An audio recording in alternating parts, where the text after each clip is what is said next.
Mais uma tentativa, pessoal. Vocês são guerreiros. A conexão da Carol não tá legal. A gente tentou, já é a terceira vez. Aí vamos ver se agora vai. Se Deus quiser, agora vai. Só aguardar ela entrar. Ela entrando já, a gente já inicia.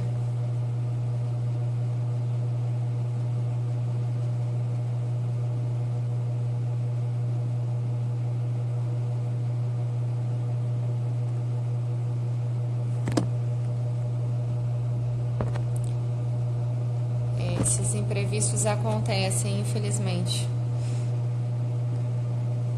Carol entrou.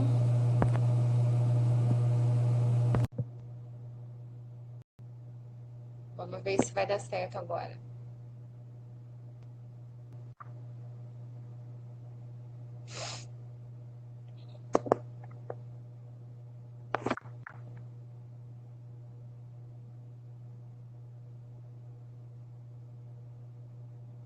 Tá carregando aqui, galera.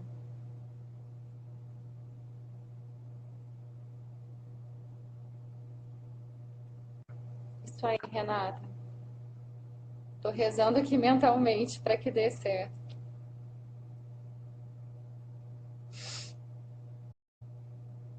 É, tá carregando, mas não tá dando, não.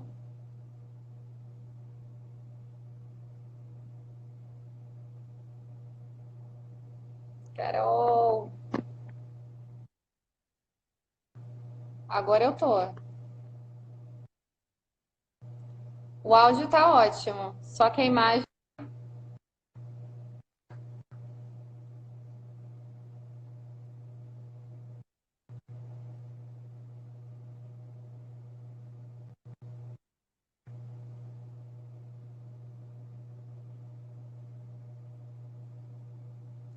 Renata, você tá conseguindo ver?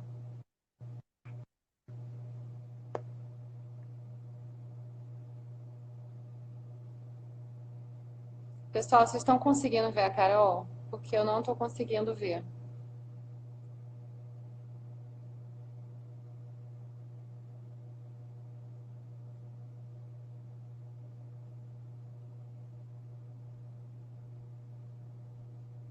É, realmente. Carol, nem o áudio fica cortando. Nem o áudio, nem a imagem.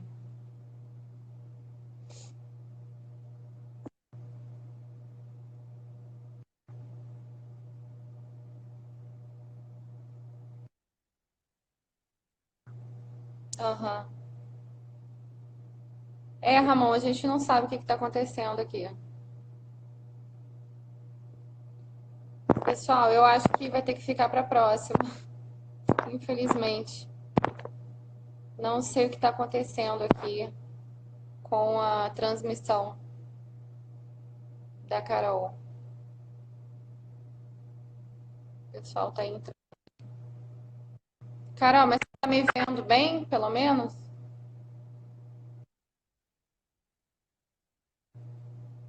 É, a gente te escuta, mas a imagem realmente não aparece.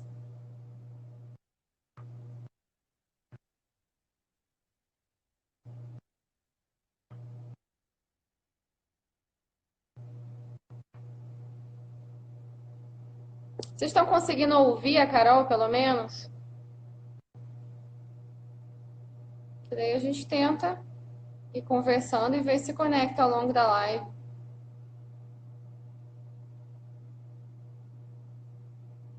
Pessoal, dê um feedback aí pra gente decidir o que que a gente vai fazer, né?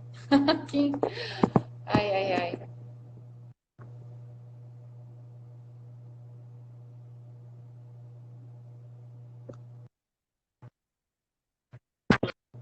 É.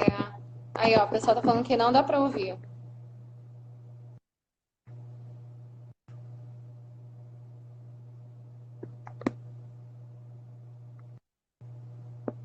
É.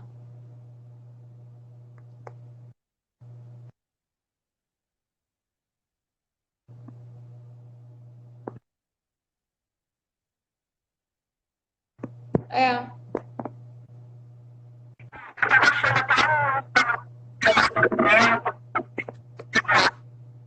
Uhum. Vamos fazer o seguinte, Carol. Eu vou dar continuidade, já que o pessoal está aqui, e aí você tenta instalar no celular e tenta solicitar novamente, pode ser? Tá, beleza. Então eu vou falando aqui e a hora que você conseguir entrar, eu fico atenta aqui para aceitar, pode ser? Então tá bom.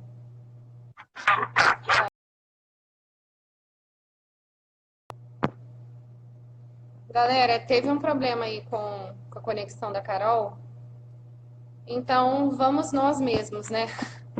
Infelizmente. Ela vai tentar entrar novamente. Enquanto isso, a gente vai conversando aqui, tá bom? Mas a ideia, quando eu convidei a Carol para estar aqui, era exatamente essa, né? Para a gente conversar sobre esse tema, porque, né? Assim, a gente está no mês da mulher, né? Só que eu acho que é um tema que vai ser válido para todo mundo, para homens e mulheres, né? Que estão aqui. Então, quando a gente fala, né? Dessa questão de ordem, a gente vê que a nossa vida tá. Ah, Ítalo, você entra aqui, né? Vai me matar do coração. Mas enfim, quando a gente fala de ordem, a gente tem que pensar o seguinte: a ordem não é exatamente isso que vem na nossa cabeça, essa imagem mental dessa casa maravilhosa, super organizada, desse showroom. Na verdade, isso é um dos aspectos da ordem, né? A ordem é algo muito mais profundo, né? É aquilo que eu falava nos stories, né? A ordem, ela vem do nosso coração, né? Porque muitas vezes uma pessoa que tem esse fetiche de organização, ah, meu Deus, socorro, Ítalo. Ai, meu Deus.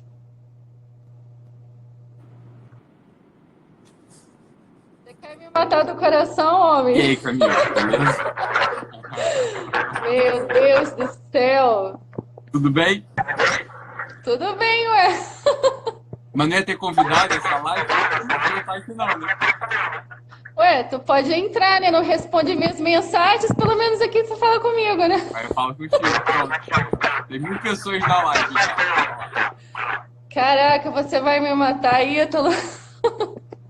E aí, Camila, beleza? Tô bem. Você tá onde? Eu tô em Portugal. Meu Deus. Eu vi a tua família lá, muito Tá legal. meio friozinho aqui. Tô acompanhando lá essa tia. Bonito, né? Oi? Bonito, né? Lindo demais. Então. Minha bisa era daí, né? É? É. Vem, Mas faz tua live aí, não vou te atrapalhar não. Você vai ter que dar um beijo aí, pessoal. Ah, não, agora você vai ter que ficar comigo. A minha convidada, a conexão dela não deu. Você fica aqui comigo aqui, então. É mesmo? Então, beleza. Eu vou sair e entro de novo porque tá dando eco na minha voz. Deixa eu botar o fone, peraí. Peraí. Ah. Gente do céu.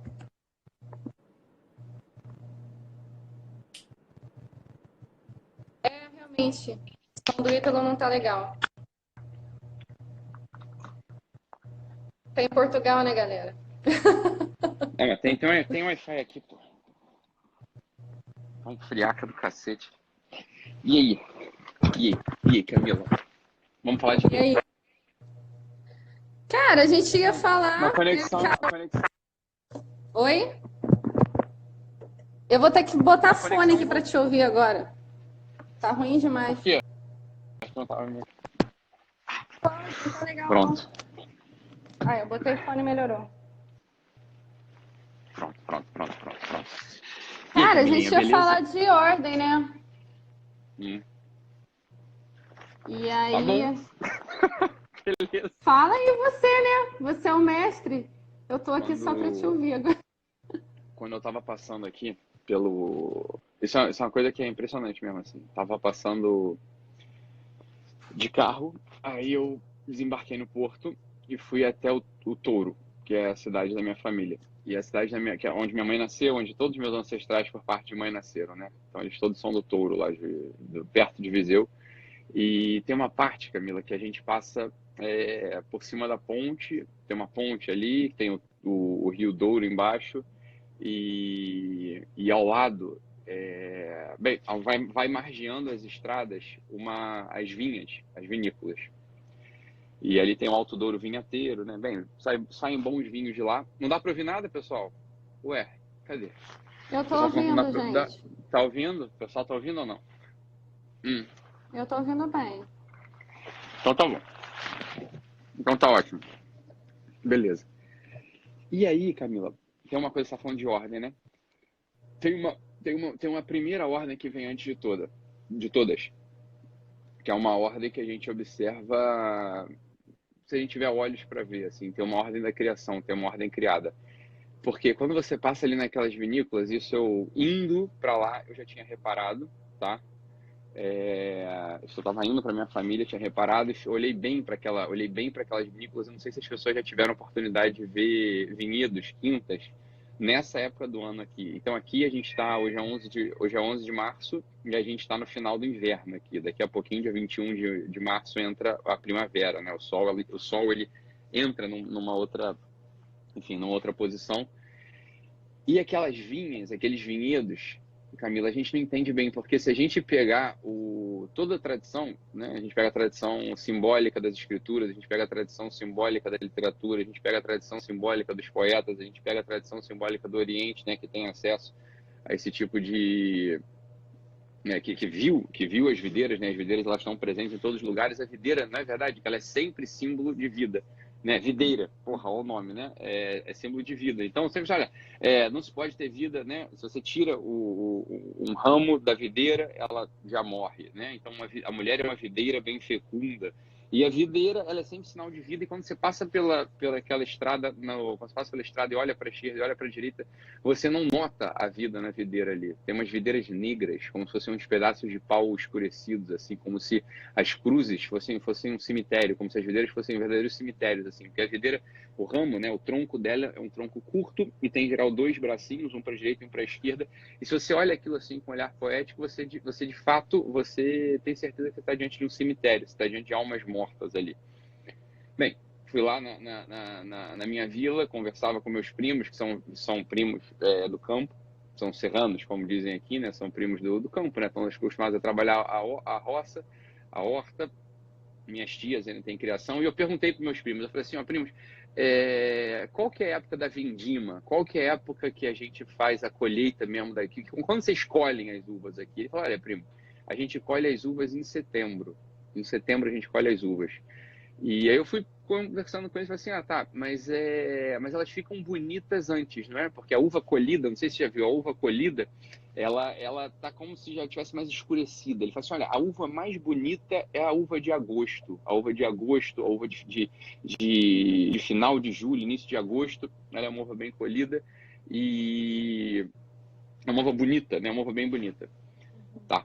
E aí eu falei assim, em junho, primo, como é que é? O que vocês ficam fazendo aí? Como é que a gente cultiva videiras em junho? E aí ele falou assim, em junho a gente não faz, a gente não cultiva. O problema é que junho é quando começam a aparecer ali já tem algumas uvinhas. A gente tem que tomar muito cuidado, porque os passarinhos vêm morder, os passarinhos vêm beliscar, a gente pode perder a plantação, porque elas estão sob ataque. Então, a hora que a gente tem que ficar muito atento, a gente vai ficar muito atento à plantação. Bem, voltando agora para aqui para o porto, eu passei de novo pela estrada e estava com a minha mãe, com a minha irmã, e parei no caminho e saltei, e ao lado da estrada você consegue meter o pé nos vinhedos em alguns lugares. E quando você vai chegando perto daquela cruz negra, Camila, daquela cruz negra assim morta, se você olha bem lá para dentro da videira negra, já morta, né? Você olha uma coisa morta de fora, você olha bem lá para dentro dela, você consegue perceber claramente uma vida que vem da terra, porque uns brotinhos muito verdes, eles já começam a aparecer, mas de longe você não vê aquele broto verde. Você tem que chegar muito perto para poder ver aquele broto verde. Quando você vê aquele broto verde, você nota que tem uma coisa dentro daquele pau negro morto. Você nota que tem vida, uma vida que vem da terra, uma vida que está lá dentro presente, que resistiu a todo o inverno, e que agora, no início da primavera, ela começa já a dar de novo seus sinais de vida. Essa é a história mesmo da nossa vida. Então, antes do princípio de ordem que a gente tenta buscar, os arquitetos tentam buscar, as organizadoras do lar tentam buscar dentro da nossa casa, antes disso tudo, tem uma ordem que é a ordem natural que se perdeu maximamente. Então, assim, você tem ali uma conversa, né? Há uma conversa muito clara do que é criado, uma ordem que a gente observa quase que cíclica para esses elementos naturais. Então, veja, no final do inverno, a gente tem uma cruz negra de pau quase morta. No início da primavera, ela começa a renascer. E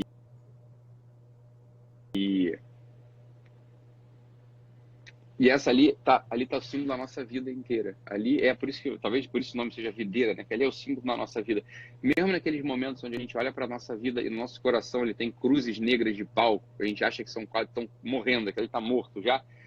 Se a gente tem um olhar assim, um olhar de esperança, um olhar que vem de dentro, um olhar de quem de fato para o carro como sinal ali daquele fluxo da vida cotidiana que, bem, pagar boleto, dívidas aparecendo, sei lá, discussões com o marido, a coisa parece que não anda, e essas são as cruzes negras de pau que estão dentro do nosso peito, só que o nosso peito ele não é feito de cruz de pau, o nosso peito ele é feito de videiras, que às vezes parecem cruzes de pau, mas que ali dentro tem um princípio de vida, ali dentro tem mesmo um princípio de vida. Olha, logo em sequência, quem já teve a oportunidade de ver, e é justamente quando tem os circuitos do vinho, em geral os circuitos do vinho são no final da primavera, início do verão, você vê uma folhagem verdejante. Quem não teve experiência de ver videira no inverno, não imagina, né? Não imagina que aquilo chegaria a florescer e a verdejar. Então, no final das contas, Camila, assim, o que me parece é que aquilo ali é um sinal muito, muito, muito, muito claro da tua vida e da minha, da nossa vida, assim. Tem momentos que a gente está vendo cruz de pau dentro do nosso peito. É cruz de madeira negra. Não se tem mais esperança de nada. A gente olha para tudo, né, e o que a gente vai ver é os carros do lado na estrada passando, porque, claro, se a gente não presta atenção na estrada, a gente bate de carro. Claro, se a gente não presta atenção ali no radar eletrônico, a gente toma multa. Se a gente não presta atenção no coisa do combustível, a gente para no caminho. Tudo isso está certo, a gente tem que prestar atenção nisso tudo, mas aquele olhar que não é um olhar poético só, é o olhar próprio do homem, né? Aquilo que vai como que à beira do caminho, beirando, né? Margeando, mas enquadrando o símbolo mesmo da nossa vida, a gente ganha de fato o sentido do que a gente tem por dentro. Então não há motivo, né? Assim, não há motivo nenhum para o homem ele não ter esperança, porque existe uma ordem que precede a toda a ordem que foi criada pelo homem. No final das contas, a esperança que a gente busca tantas vezes é uma esperança que a gente cria, né? Esperança de quê? Sei lá, de ser bem-sucedido no trabalho, esperança de, às vezes, até ter um casamento ali do jeito que a gente ordenou, que a gente pensou na nossa cabeça que tinha uma ordem, a esperança, sei lá, de ter uma casa com as roupas passadas, com a comida bem posta, tudo isso é bom, tudo isso é válido, isso aí não estou discutindo, tudo isso faz parte da vida também, isso faz parte da vida também, isso aí não é que está errado, isso aí é a vida. Mas a vida mesmo, ela não se dá aí, né? Ela não se dá aí. Tem uma ordem que antecede a tudo isso. Só que, miseravelmente, os olhos dos homens perderam a capacidade de olhar a poesia que há no mundo, a poesia criada, né? Tem videiras ao caminho por todos os lados. Por todos os lados a gente tem videiras ao caminho.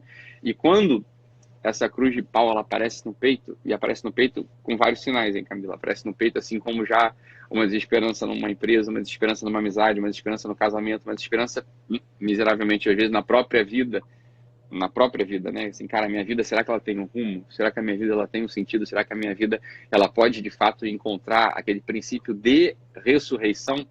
Bem, isso aí tá dado já na ordem. A ordem que antecede a toda a ordem da natureza, que antecede a ordem criada pelo homem, ela é sinal disso tudo. Ela é sinal disso tudo. E isso a gente não pode...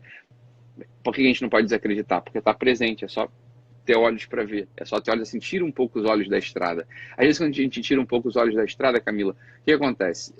A gente barra com o retrovisor num lado, a gente pode, sei lá, comer um meio fio, isso tudo se conserta. A única coisa que não se conserta é quando cristaliza essa imagem do pau negro, assim, da cruz negra, né, sem vida. Não é à toa que o símbolo cristão é uma cruz negra, enegrecida pelos nossos pecados, enegrecida pela feiura do mundo, enegrecida pelo crime, enegrecida pela injustiça, mas daquela cruz ali, aquela cruz é a videira, aquela cruz, o símbolo do cristianismo, é a cruz que, mesmo estando negra, tem um broto, tem um ramo ali dentro, tem um ramo no qual a gente está enxertado. A gente está enxertado naquele ramo. A primeira videira simbólica, né? Não é a primeira videira criada, a primeira videira simbólica que a gente põe os olhos e vê, ó, daí vem toda a ordem do mundo. É a cruz que crucificou o nosso Senhor. Porque ele é o princípio da vida. Ela está presente, ainda que a gente não saiba. Ela, não note, porque a gente perdeu os olhos de ver. Ela está margeando as estradas da nossa vida. Essa mesma cruz preta de pau, ela está margeando as estradas da nossa vida. E o que acontece? Às vezes a gente tira o crucificado dali. A gente tira o crucificado que ressuscita dentro desse mesmo signo cósmico, dentro desse mesmo círculo cósmico. Tá tudo ali, tá tudo presente ali. Tem que ter olho para ver. Se a gente não tem olho para ver, a gente já perde a esperança. Porque, é claro, uma pessoa que olha para a cruz de pau negra, seja da videira, seja do crucificado, e não consegue notar que tem um broto que vai dar uva, e essa uva, ela se transforma em quê, Camila? Ela se transforma em vinho. Ela se transforma em vinho. Assim como aquela cruz de pau negra aqui, bem, que colocou ali um broto, né? O broto que era o Cristo crucificado. O que brotou ao lado, né, da chaga aberta à esquerda dele? Brotou esse mesmo vinho. O símbolo é o mesmo. Brotou sangue, né? E sangue e vinho tem sempre aquela conexão simbólica. É que essas cruzes, elas estão ao lado da nossa vida e a gente, às vezes, faz o quê? A gente só olha as cruzes. E a cruz, de fato, tira a esperança da nossa vida. Quando a gente só vê cruz, a gente tira a esperança da nossa vida. Só que lembra sempre isso. Eu parei o carro, eu saltei, eu olhei para aquela videira tão incômoda, né? Para aquela videira negra, enegrecida, incômoda, e falei, olha, é que se uma videira dessa aparece na minha vida, e essa videira às vezes pode ser, né, a nossa esposa, essa videira às vezes pode ser o nosso próprio coração, a gente tem duas coisas que a gente pode fazer. Virar as costas e dizer, bem, tá morta, ou virar as costas e dizer, vou buscar vida em outro lugar, virar as costas e dizer, isso aqui já não vale mais a pena, virar as costas e dizer, eu não sirvo para nada, ou pior ainda, virar as costas e dizer o quê? Falei, eu vou continuar com esse caminho aqui, com esse caminho nesse automóvel, dessa estrada, com cimento, com desvios, mas que tem uma coisa que eu acho que eu controlo, né? Eu acho que eu controlo o tráfego, eu acho que eu controlo o trânsito da minha vida, e a verdade é que, bem, que controle que a gente tem? As cruzes sempre aparecerão, né? E quando a gente fala, eu tô falando de cruz, eu tô falando da videira mesmo. Eu tô falando dessa videira que aparece no nosso coração. Esse é uma das coisas que a gente pode fazer. Tentar arrancar essas cruzes e plantar novas. Então, sei lá, às vezes você tem um casamento, às vezes você tem uma atividade, às vezes você tem um amor que você quer fazer o quê? Arrancar e já enxertar o que você quer enxergar? Você quer fazer você quer criar um outro quintal, você quer criar uma outra quinta. É claro, as alegrias de uma nova quinta, elas também dão uma ilusão de controle, porque você está plantando ali raminhos verdes, né? Raminhos verdejantes, que se ficarem maduros, eles vão obedecer ao mesmo ciclo cósmico. Você vai plantar um ramo verde novo e vai dar aquela ilusão de vida. Só que se aquilo amadurece em algum momento, que é no momento desse final de inverno, que é justamente onde a gente é testado com a nossa esperança, e a esperança, veja, a nossa esperança ela não é sem fundamento. A nossa esperança ela é fruto desse ciclo. A gente sabe que a videira ressuscita, a videira é feita para ressuscitar, mesmo a videira de pau. Volto a falar, essa videira, né, é o nosso próprio coração, essa videira é o nosso coração atado ao coração de um amor que a gente, né, jurou dar a vida. Essa videira negra de pau, às vezes é o relacionamento com o filho. Essa videira, elas são todas quantas das questões que aparecem no nosso coração e a gente olha sem esperança. A gente olha sem esperança por quê? Porque a gente está atabalhoado, a gente está apressado, a gente está com ilusão de controle e a gente ainda não entregou a vida para a ordem verdadeira. Então, às vezes, a gente tem essa tara, né, com a ordem, né, material, com a ordem doméstica, que vale, que é importante para um certo funcionamento da vida, mas a ordem que de fato estrutura a nossa história, a ordem que de fato ela faz acontecer a história da nossa existência mesmo, uma existência que tem valor, uma existência que de fato é dada para entrega, é dada para prontidão, é a história dessa cruz de pau negra, essa cruz de pau da videira negra. Ela fica igual, ela fica ressecada, né? Ela fica ressecada, só que ela não está ressecada. Tem um princípio de vida que vem da terra, que é uma fidelidade do solo, uma fidelidade do chão. Solo, né? O solo é o quê? É o que está por baixo, né? Em latim, a gente pega o sentido muito dessa palavra, estar, stare, por baixo, sub. Então a gente tem uma fidelidade da substância, daquilo que está por baixo. A substância mesma da nossa vida, a substância mesma da nossa vida é um princípio de fidelidade dada para a gente. Se a gente está instalado ali dentro, se a gente de fato, a gente consome esse princípio de fidelidade, certamente a gente vai verdejar, certamente os frutos vão aparecer, certamente a gente vai fazer a vindima, vai fazer a colheita. E essa colheita, se ela for, né, depois for feita do modo correto, ela vai dar vinho para a gente, né? Vinho é sangue. Sangue não é só símbolo de sofrimento, Camila. Sangue é símbolo de vida, muito mais do que símbolo de sofrimento, né? Quer dizer, tanto o vinho é símbolo de vida, porque quando a gente começa a dar uns tragos, a gente bebe um pouquinho, bebe uma taça, a gente se sente de fato mais alegre, mais disposto, mais expansivo, a gente quer sorrir, a gente quer amar, a gente quer beijar, a gente quer fazer amor com a pessoa que a gente ama. Bem, é para isso que o vinho serve, né? E o sangue, né, que é o mesmo símbolo, é a mesma coisa. O sangue, ele jorra do coração, ou seja, do nosso centro, um centro que nunca para de bater. É aquele centro que está batendo ali, está dando esperança para tudo. Eu vi uma tia minha, uma tia que eu já não vi há anos, com 80 anos, ela negra, né, ou seja, negra, enegrecida, né, não negra de pele, porque ela tem a tez clara, né, como a minha, mas enegrecida porque ela perdeu o marido já há 50 anos e ela me disse, meu filho, podia ter feito do jeito que eu quisesse, mas eu fui fiel a ele e sou fiel porque eu sempre estive pronta. A prontidão é uma coisa que eu aprendi com meu pai. Meu pai nunca me deitou a mão, meu filho. Meu pai jamais me deitou a mão porque estava sempre ao lado dele pronta, estava pronta. Estava pronta porque ele me disse. Íamos para o campo, subíamos a serra, fazíamos a colheita, plantava as sementes que tinha que plantar e já estava. A minha irmã Augustinha ia na frente, era outra pessoa também maravilhosa, sempre estava pronta. A prontidão, né? Shakespeare, poeticamente, ele simplesmente cristaliza uma coisa que é a sabedoria daquilo que a gente quer ser, né? Shakespeare fala, readiness is all. Readiness, a prontidão, is all. Prontidão é tudo. Prontidão a quê? Prontidão a quê? Prontidão a esse princípio de esperança. Prontidão à fidelidade ao broto, fidelidade ao ramo, fidelidade àquela força que vem da substância mesmo, vem daquilo que sustenta todo o vinhedo. Quando a gente olha ao redor da estrada, a gente vê a substância ali, a gente vê o chão no qual a cruz de pau agora do inverno, né? No final do inverno, se a gente fosse lá abril, estaria tudo verdinho, mas essa substância, ela está presente. Essa substância, ela está presente sempre. E se a gente perde a esperança, o que acontece com a gente? Bem, a nossa vida continua, mas a gente abandona o nosso solo, a gente abandona o nosso terreno próprio. E qual que é o nosso terreno próprio? O nosso terreno próprio é um sim, né? Fidelidade ao sim, fidelidade ao fico, fidelidade ao permaneço, fidelidade fidelidade àquilo que a gente não está vendo num certo momento, mas que a gente sabe que dá frutos. Sabe que a gente vai colher em algum momento, sabe que aquilo ali vai iluminar a nossa inteligência, vai aquecer o nosso coração, vai alimentar o nosso ventre, vai encher de sangue todas as vezes do nosso corpo e a gente respira com os pulmões plenos, porque só uma pessoa que tem esperança é uma pessoa que pode viver nessa terra. A esperança só morre, volta a falar, quando a gente abandona esse princípio de ordem da morte e ressurreição. É nessa ordem que a gente está inscrito. Essa é a nossa ordem.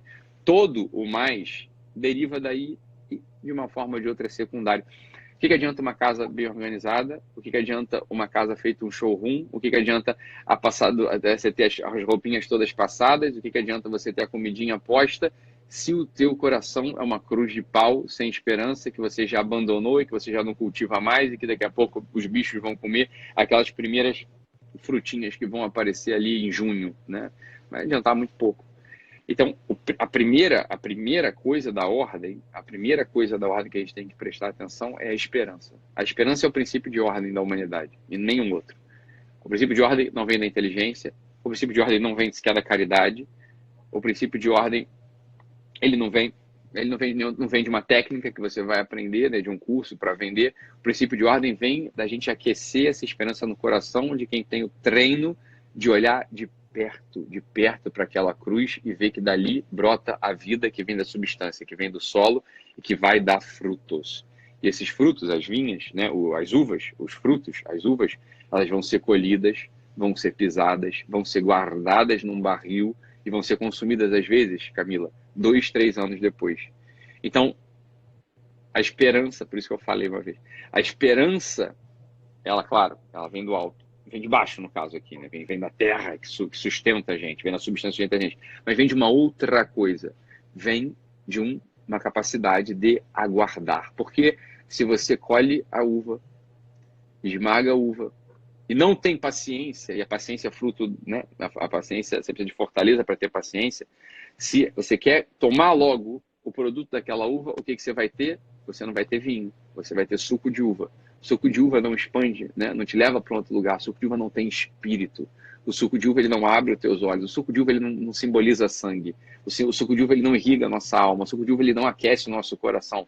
Somente o vinho, né? Um vinho fermentado, um vinho guardado no barril. Que barril é esse? Que barril é esse? É um lugar do nosso espírito que conserva as coisas. É um lugar do nosso espírito, no final das contas, que conserva essa mesma esperança. Então, existe uma continuidade aqui. É claro que se diz, a caridade é paciente, a caridade espera tudo, é claro, mas a caridade tem uma irmã mais nova que para a gente é fundamental, chamada esperança. Dito de outro modo, quando a gente olha às vezes para o coração de um marido, para o nosso próprio coração, para um projeto, e a gente até olhou com esperança de início, e a gente viu raminhos verdes naquela cruz preta de madeira da videira, né, que já parecia morta, a gente precisa de um segundo movimento. A esperança precisa guardar essas coisas no coração, e a gente sabe que elas às vezes só vão ser consumidas. Bem, um vinho bom, quantos anos ele tem de fermentação guardado num barril? Né? Às vezes anos, às vezes 10 anos. Essa é a ordem da vida, não outra. A pressa da estrada, né? Se a gente está numa estrada boa, com vinhedos do lado, né, guiando o nosso caminho, essa pressa muitas vezes faz com que a gente não consiga degustar, não consiga extrair ali o sabor desse vinho. Faz com que a gente não consiga extrair aquilo que o vinho tem para dar para a gente, essa quentura que é fruto de uma esperança inicial de olhar, né, claro, para uma árvore chamada vida, claro, né, uma videira, e saber que ali tem um princípio de ressurreição. Então, são os dois movimentos que enquadram toda a ordem que vem em sequência. Se a gente não tem isso no coração, se a gente não tem isso na cabeça, se a gente não tem isso na alma, no espírito, toda a ordem, vou te dizer o que vai ser, Camila, vai ser estéril. Vai ser princípio de infelicidade. Por quê? Porque ela de fato não ordena o nosso coração. Não ordena, não ordena. Ou essa ordem, ela nasce, claramente, ela nasce dessa capacidade de olhar o ciclo e de reter no coração aquelas uvas colhidas, ou, bem, é uma ordem assim funcional. Vai funcionar, mas por pouco tempo. Vai funcionar, mas por pouco tempo. Então, ia falar de ordem, esse é o fundamento mesmo da ordem. Assim, esse é o fundamento da ordem. Você ia falar de outra coisa, né? Tá bom, então. Tô procurando meu. Cadê o meu? Ué, cadê o meu isqueiro? Meu isqueiro perdi. Eu não sei onde tá. Né? Tá bom, deixa pra lá. Posso ficar sem fumar, não tem problema. Você aguenta um pouquinho, né? É bom que o pessoal não vai reclamar, né? O pessoal reclama porque queria estar aqui comigo fumando charuto, mas como não tá, reclama. Aí, exatamente. E aí você vê aquela minha tia, é saudade de mim. Aquela minha tia lá, viúva, sei lá, 50 anos, já disse, né, criei todos os meus filhos sem marido por um tempo, isso no campo, difícil, né, difícil. E ela dizia, perguntavam para ela, ô Maria dos Anjos, como é que você consegue levar teus filhos aí tão arrumadinhos, passados, e você dá conta? Falei, olha, meu filho, é porque quando me falta o dia, me sobra a noite. Como quem diz, olha, acabo o dia, eu trabalho à noite e essa é a vida, o que mais tu queres? É assim que se faz, né? Também se você não quiser trabalhar, você não vai né? Esse é o princípio, esse é o princípio da vida mesmo, né? Você tem que cultivar de fato, né? Você tem que, de fato, você tem que cultivar esse princípio de prontidão no peito. Esse princípio de prontidão, né? Você está pronto, né? Quando a vida te chama, você tem que estar pronto. É que é muito fácil a gente estar pronto, eu sei por experiência de um lado, por própria, né, e de outros pacientes, eu sei por experiência de um lado e de outro. Quando a vida quando a vida te chama, veja, quando a vida te chama e você já tem as uvas ali para fazer a vindima, é fácil, né? Você já tem o sabor doce da coisa, né? Então a vida te chama e às vezes, sei lá, para um filho doente e teu casamento tá bom, é fácil. As uvas já estão postas ali, né? Agora, quando a vida te chama para cuidar de um filho doente, teu marido morre e você fica viúva, que parte do ciclo é essa? Né? Essa é a parte da videira negra. Se você olha a distância, você se desespera, você perde a esperança. Né? Você vai perder a esperança, vai perder a esperança. Claro que vai perder a esperança. Agora, uma pessoa que está ali acostumada à prontidão, está acostumada a roçar o chão, e quando eu falo roçar o chão, Camila, é a prática habitual de servir aos demais, que para o sujeito do campo ela é muito evidente, é claro que ela é muito evidente. Para o sujeito do campo, roçar o chão é a vida dele, é o que ele faz, ele sabe que a vida é assim. A gente que é da cidade está acostumado a receber tudo pronto. A gente não costura a nossa roupa, a gente não mata o porquinho que a gente vai fazer o bacon para o hambúrguer, a gente não precisa a gente não precisa cuidar do coelho para poder fazer o guisado e ter o que comer. A gente que tem uma vida da cidade, a gente precisa ter um treinamento a mais, né? A gente precisa ter um treinamento a mais no amor, um treinamento a mais em conseguir visualizar essa cruz negra que a gente carrega dentro. Todo mundo carrega isso, tá? Todo mundo carrega isso. Se não é numa coisa, é em outra. Se não é no casamento, é na vida com filho. Se não é na vida com filho, é no trabalho. Se não é no trabalho, é no casamento mesmo, né? Todo mundo tem isso. Isso aí é motivo para desespero? Não.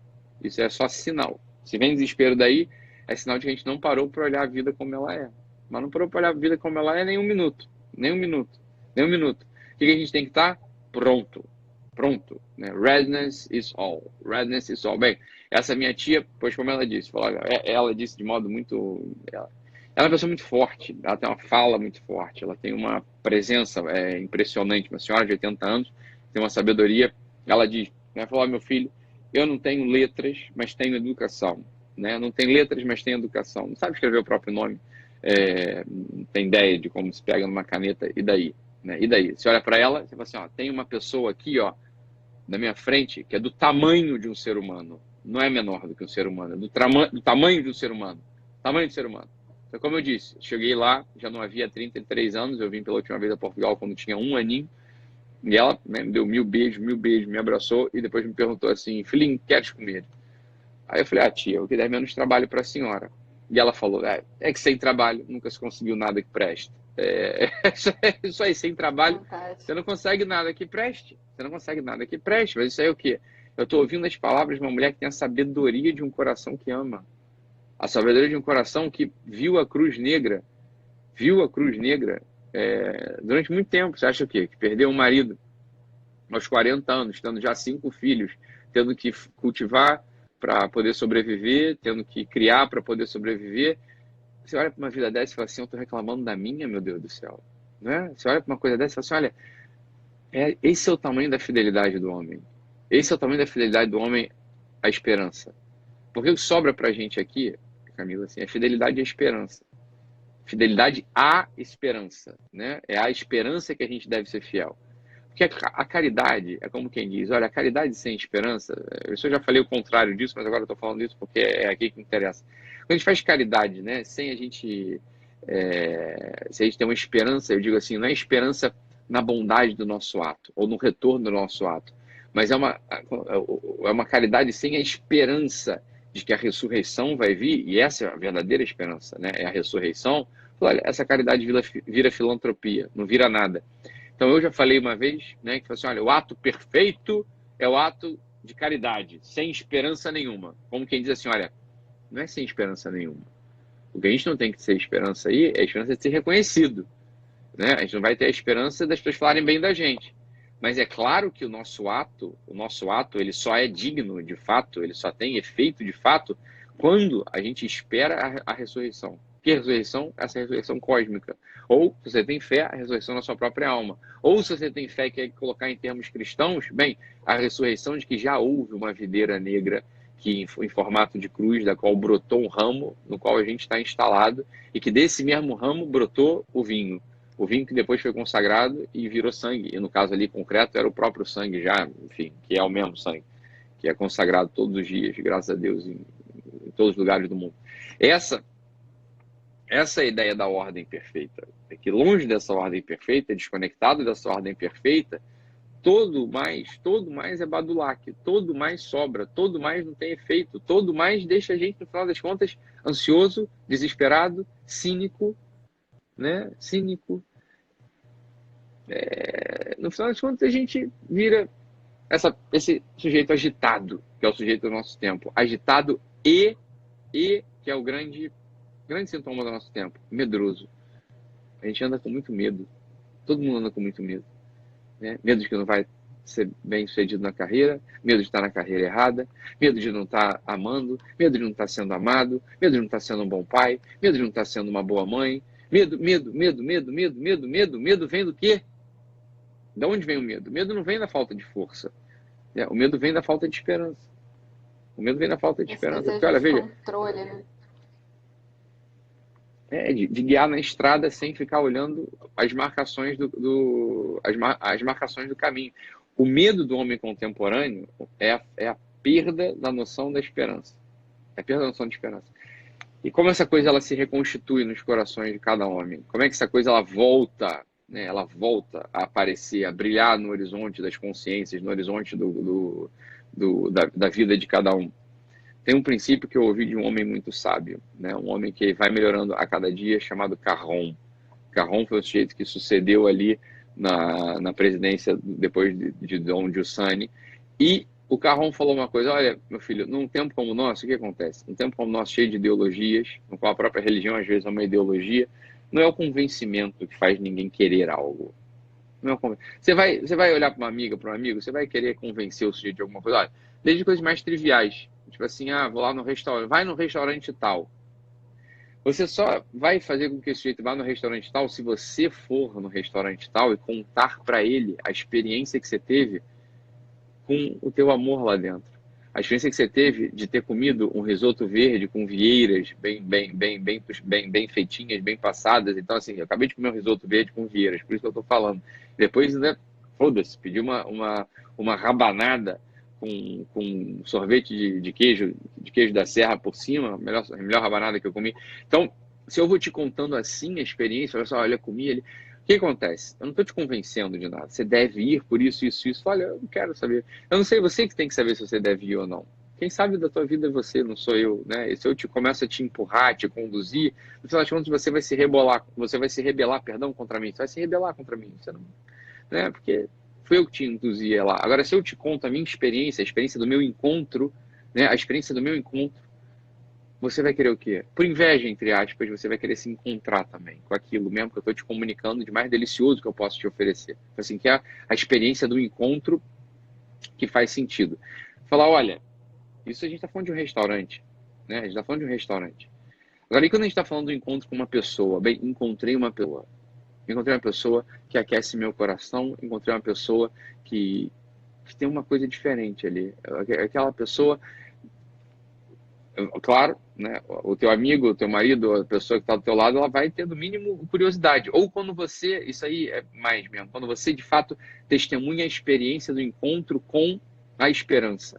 Quando você testemunha diariamente a experiência do encontro com a esperança, e olha, Camila, volta a falar, a experiência do encontro com a esperança, ela não pode ser comunicada por palavras só, por convencimento, né? Assim, dando as razões da sua fé, não é isso.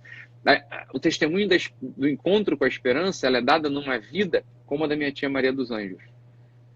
Você vê uma mulher daquela, ela não precisa falar nada. Ela só conta a vida dela. Ela só conta o que aconteceu com ela. Ela conta como ela estava pronta. Pronta para quê? Pronta para quê? Para colher os frutos que vai vir em alguma estação. Pode não ser nessa, pode não ser na outra. Durou para ela o quê? 20 anos. Bem, ela estava ali pronta para fazer a vindima quando as vinhas aparecerem. Quando as vinhas aparecessem, ela estava pronta para fazer a vindima, por quê? Porque ela não perdeu a esperança. Você olha para uma pessoa daquela, ela não tá te conven... ela não te convence de nada. Ela não quer te convencer, ela não quer falar nada, ela não quer ser... ela não tá nem aí para como você vive. O que ela tá? Ela tá testemunhando a experiência de um encontro, um encontro com a esperança. É só assim que a gente move os corações. Quando a gente testemunha um encontro pessoal. Ora, a gente precisa então encontrar, e precisa viver aquilo, e precisa de fato botar no nosso peito a esperança. Como é que a gente põe no nosso peito a esperança? Olhando de perto a vida que brota desse pedaço de pau em forma de cruz, que está à beira da estrada do caminho de qualquer ser humano. Todos nós aqui, nessa vida, somos homo viator, né? Homo viator, somos caminhantes, somos pessoas que caminham nesse mundo. Caminham por estradas de terra batida, por estradas de pedra, estradas mais ou menos bem desenhadas já, mas à beira de todos os caminhos, margeiam esses pedaços de pau no inverno. No final da primavera, eles já estão verdes. No início do verão, eles já começam a botar ali os primeiros frutos que não podem ser colhidos, têm que ser protegidos dos pássaros que estão vindo. Essa é a história da nossa vida. Então, às vezes, ela me dizia, olha, meu filho, uma filha minha, que nunca me deu trabalho algum, estava cá com a sua lambreta, tudo bem que não tinha carta, né, não tinha carteira de motorista, e também estava sem capacete, e foi pega pelo policial que a levou ao tribunal. Agora, só levou ao tribunal porque eu não estava lá, porque se eu estivesse lá, levariam duas ao tribunal. O que ela está falando? O que ela está dizendo ali? Ela está dizendo o quê? Ela fala, olha, eu vou cuidar dos meus, você está entendendo? Mesmo diante dessa cruz de pau, mesmo sem marido, ela tinha ficado viúva, mesmo tendo que acordar 4h30 da manhã para ir cuidar da roça, e depois cuidar do almoço, e depois educar os demais filhos, e depois fazer o jantar, e depois passar as roupinhas daquelas crianças para que elas estivessem sempre bem apresentadas para os outros, né? Pronto, velho. Isso é o quê, meu Deus do céu? Isso é um ser humano do tamanho do ser humano. O que é um ser humano do tamanho do ser humano? Para que foi criada? Para que foi criado? Para que você foi criada, Camila? Para que eu fui criado, Camila? O primeiro sim, o primeiro ato foi um ato de contração. O ser em ato puro, ou Deus, ele se contrai e deixa ali para a gente um espaço místico no qual a vida acontece. A nossa vida ele acontece dentro de um espaço de contração do ser em ato puro, que é o próprio Deus, um espaço de liberdade. Só que nesse espaço de liberdade, vira e mexe, aparecem universos chamados vidas humanas. Vidas humanas. Qual é a pretensão de uma vida humana? Para que existe uma vida humana? Para que foi criada uma vida humana? Essa vida humana, ela foi criada para que a gente preencha essa mesma vida de esperança, que leva, aí sim, ao amor profundo, porque a gente está pronto. Ou seja, cada universo. Imagine agora uma contração do ser em ato puro. O ser em ato puro ele se contraiu. Deus se contraiu, deixou ele dentro dele, não na margem, não no topo, não esquecido, mas no meio dele deixou um espaço vazio, mas não vazio. Deixou o mundo ali. E dentro desse mesmo mundo aparece Camila, aparece Ítalo, aparece Gisele, aparece Igor, aparece todo tipo de gente, que são como que outros mundos ali dentro, que só vão chegar à plenitude daquilo para o qual eles foram criados se eles viverem de acordo, se eles viverem como esse mesmo ser em ato puro, ou seja, prontos para o ato, né? Ser em ato puro, prontos para o ato, prontos, readiness is all. E existe um ato, entre tantos atos desses, chamado esperança, que é como se fosse uma chave mestra das nossas ações no mundo. A vida volta, Camila. A vida, ela sempre volta. Né? Essa aparência de paralisia, de morte, de desespero, de não consolação, isso é o seguinte, olha, a gente não está olhando para a videira certa. A gente não está olhando para a videira certa, para a videira da qual nasce a vida. E a videira, às vezes, nesse momento, ela é mesmo pedaço de pau. É só pedaço de pau. Preto. Parece que está queimado. Parece que não tem. Nada vai sair dali. Mas são quintas. São quintas produtoras de vinhos campeões. São vinhas produtoras de vinhos premiados. Por quê? Porque tem alguém cultivando aquilo tudo. Essa é a nossa vida, no final das contas. Né? Que outra vida a gente vai ter? Que outra vida a gente vai ter? Né? Essa é a ordem na qual a gente está instalado. Qual é a ordem na qual a gente está instalado? Fazer com que nesse mundo chamado Ítalo, com que nesse mundo chamado Camila, a esperança vá preenchendo tudo, e por cima da esperança o amor, e cruzando isso tudo uma coisa chamada fé, né? A fé. Ou seja, eu quero estar preenchido, eu quero estar preenchido por esse ato de amor primeiro. Por que ato de amor? Porque só pode ter amor onde tem liberdade. E com a contração do ser em ato puro, existe um universo de liberdade ali dentro. Então, qual que é a liberdade que a gente tem na nossa vida, Camila? A liberdade que a gente tem na nossa vida é agir com esperança, sempre. Se a gente perde a esperança, a gente não está mais livre, a gente está escravo. Mas não é assim mesmo. No campo de concentração, o que é que falta? A esperança. Numa casa de engenho, o que é que falta? A esperança. Num presídio, o que é que falta? A esperança. A esperança e liberdade, elas caminham de mãos dadas. A esperança e a liberdade caminham de mãos dadas. Quer dizer, se a esperança fosse uma pessoa, o coração da esperança seria liberdade. Ou o contrário. Se a liberdade fosse uma pessoa, o coração da liberdade seria a esperança. E lembra, liberdade só se alcança com fidelidade, com prontidão. Aí a gente vai se perceber livre. E a liberdade e a felicidade também caminham de mãos dadas. Só é feliz aquele homem que é livre para escolher o bem. Isso é o princípio da vida. Está tudo conectado. A escolha do bem leva a gente à felicidade. A felicidade, ela está de mão dada com a liberdade. A liberdade é o coração mesmo da esperança. E a esperança, ela é fruto daquele sujeito que está pronto, daquele sujeito que olha, daquele sujeito que sabe que a ressurreição é a próxima etapa. Daquele pau preto nascem os brotos, do broto nascem os ramos novos, verdes, dos ramos novos, a folhagem já tem vida, a gente já viu a vida. Ali já é fácil ter esperança.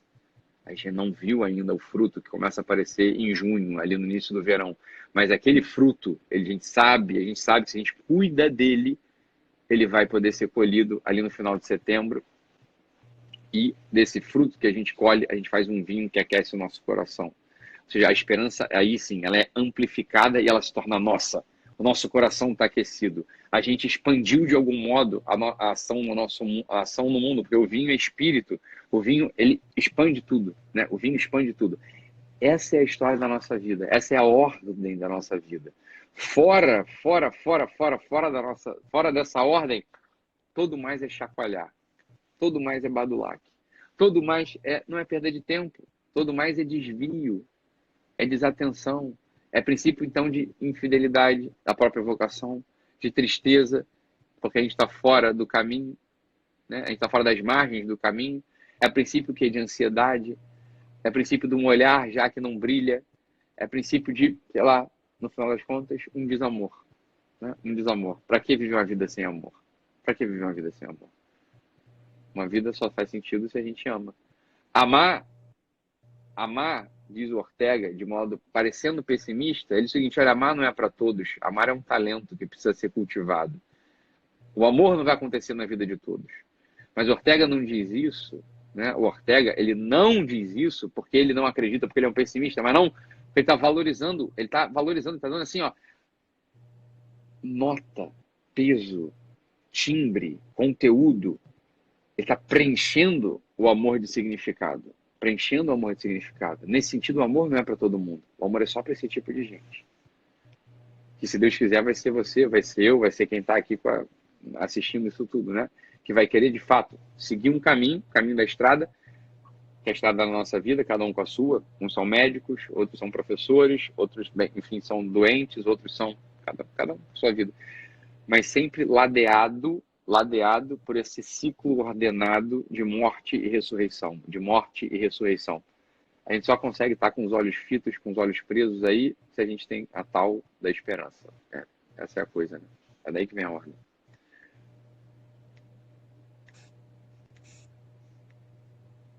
E aí? Quanto tempo que já tem de live? Tem que salvar isso, então. Tu tem que salvar isso. Eu não consigo salvar nada. Tu entrou Quando na live acabar... que eu não sei. Eu não sei. Quando, O pessoal vai me matar se eu não salvar isso aqui. quando a live terminar, tem um botãozinho de salvar ali em cima. Aí tu, pum, tu clica e baixa pro teu celular. E deixa aí rodar 24 horas. Alguém, de algum modo, alguém, de algum modo, vai acabar salvando isso aí e vai botar no YouTube depois. Tá bom, Camila? Alegria participar da tua live aí. Eu tomei tua live, desculpa. Eu entrei aqui, eu fui primeiro a entrar, não tinha ninguém, tinha 9 pessoas na live. Eu entrei aqui pra te ver e aí tava ouvindo que você ia falar de ordem, você me chamou aí pra participar. Obrigado, obrigado. Já são 2 da manhã aqui em Portugal. São 2 da manhã aqui. Mas eu quero Tá bom. te agradecer. Eu sei que você sempre está corrida aí, a gente não consegue conversar, mas essa questão da prontidão, você sabe, eu já falei isso algumas vezes para você, que pessoalmente falando, né, transformou a minha vida. Se olhar diante, né, da nossa realidade, essa prontidão de amar, né? E como você tomou minha live, Também. eu brinco assim, eu vou né, vou repetir as palavras do Ítalo, porque realmente é esse sentido de enxergar a nossa vida, enxergar, né, o nosso tempo como um grande tesouro. E uma coisa que eu aprendi com você foi isso, né? Dia após dia, olhar para a vida com esse desejo realmente de saborear, de pegar com as mãos, e isso é o que me motiva, né, todos os dias. Então, eu sou muito grata, você sabe disso. E Obrigado, Camila. eu vejo que Eu, uma coisa leva a outra, né? Não tem como. eu que agradeço. Obrigado aí. Obrigado por estar falando essas coisas aí. Valeu. Beleza. Tá bom, Vou dormir. Tá tarde já. tá São duas bom. da manhã aqui. Questão daqui a pouco começam a Valeu. me chamar. Aí eu vou ter que gravar outra live, vou gravar outra live, vou gravar outra live, aí já Tá não bom. durmo. Pronto. Tá bom? Obrigada, Ítalo. Beleza. Tchau, tchau. Nada, eu que Tchau, tchau. agradeço. Fiquem com Deus, Beijinho. gente. Tchau, tchau. Beijo. Tchau, tchau.